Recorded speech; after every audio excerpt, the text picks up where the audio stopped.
Hello বন্ধুরা, পল্লিগ্রাম TV চ্যানেলের এক সময়কার জনপ্রিয় অভিনেতা, বলা যায় পল্লিগ্রাম টিভি চ্যানেলের কর্ণধার অভিনেতা হচ্ছে শফিক মুন্সী। তবে একথা আমরা সবাই জানি যে সম্প্রতি ব্যক্তিগত একটি কারণে শফিককে গ্রেফতার করেছে পুলিশ।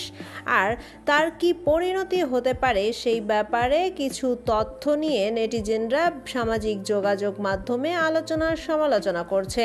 আজকে সেই সম্পর্কেই আমরা আপনাদের সামনে কিছু তথ্য তুলে ধরব। অর্থাৎ আজকের ভিডিওতে আপনারা জানতে পারবেন পল্লিগ্রাম টিভি চ্যানেলের জনপ্রিয় এই অভিনেতা শফিক মুন্সী যদি সত্যি দোষী হয়ে থাকে তাহলে তার কি পরিণতি হতে পারে সে সম্পর্কে জানতে হলে পুরো ভিডিওটি দেখতে থাকুন। তবে তার আগে একটি কথা বলি, ভিডিওটি ভালো লাগলে অবশ্যই একটা লাইক দিবেন।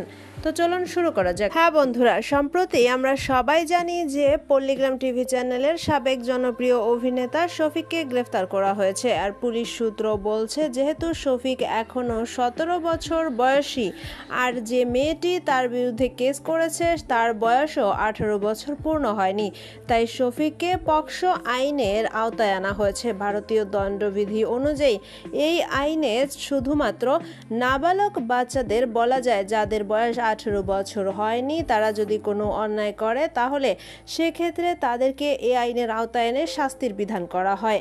আর সেই আইনটি মূলত হয় 18 বছরের আগে ধর্ষণের শিকার কোনো ব্যক্তিকে নিয়ে। অনেকটা এমন, কেউ যদি বিয়ের প্রতিশ্রুতি দিয়ে শারীরিক সম্পর্ক করে তারপর সেই বিয়ের প্রতিশ্রুতি ভঙ্গ করে তাহলে এই আইনের আওতায় এনে তাদের বিচার করা হয়। অনেক সময় কয়েক বছর বা 10 বছর অথবা যাবজ্জীবনের জেলও হয়ে যেতে পারে। তাই শফিকের বয়স যেহেতু এখনো 18 বছর হয়নি তাই তার বিরুদ্ধে যে মামলা করা হয়েছে সেটা এই ভারতীয় দণ্ডবিধির এই আইনের আওতায় এনে বিচার করা হবে। তবে এ ব্যাপারে নেটিজেনরা এমনকি শফিকের ভক্তরা মনে করছেন যদি শফিক সত্যি দোষী হয়ে থাকে তাহলে তার বিচার অবশ্যই হওয়া উচিত, কিন্তু তার জন্য প্রয়োজন সঠিক তদন্ত। খুঁটিনাটি বিষয় অবশ্যই খতিয়ে দেখা উচিত। মেয়েটি তাকে ফাঁসানোর চেষ্টা করছে কিনা এ ব্যাপারে অবশ্যই পুলিশকে নিশ্চিত হতে হবে। তাই পুলিশকে অবশ্যই এ ব্যাপারে সোচ্চার হতে হবে, কারণ শফিক যদি দোষী হয়ে থাকে তাহলে তাকে অবশ্যই শাস্তি পেতে হবে। আর যদি সে নির্দোষ হয়ে থাকে তাহলে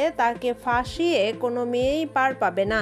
এই বিষয়টিও পুলিশকে নিশ্চিত হতে হবে এমনটাই মনে করছেন নেটিজেনরা, কারণ তা না হলে শফিকের মতো একজন নির্দোষ, যদি সে নির্দোষ হয়ে থাকে তাহলে তার ক্যারিয়ারটা ধ্বংস হয়ে যাবে এমনটাই মনে করছেন নেটিজেন সহ পুরো নেট দুনিয়া। তো বন্ধুরা, শফিকের বিরুদ্ধে মামলা, তার গ্রেফতার হওয়া এবং তার ভবিষ্যৎ পরিণতি নিয়ে পুলিশের করা কিছু বক্তব্য নিয়ে এই ছিল আমাদের ছোট্ট আয়োজন। ভিডিওটি সম্পর্কে আপনার কি মতামত অবশ্যই আমাদের কমেন্ট করে জানিয়ে দিবেন।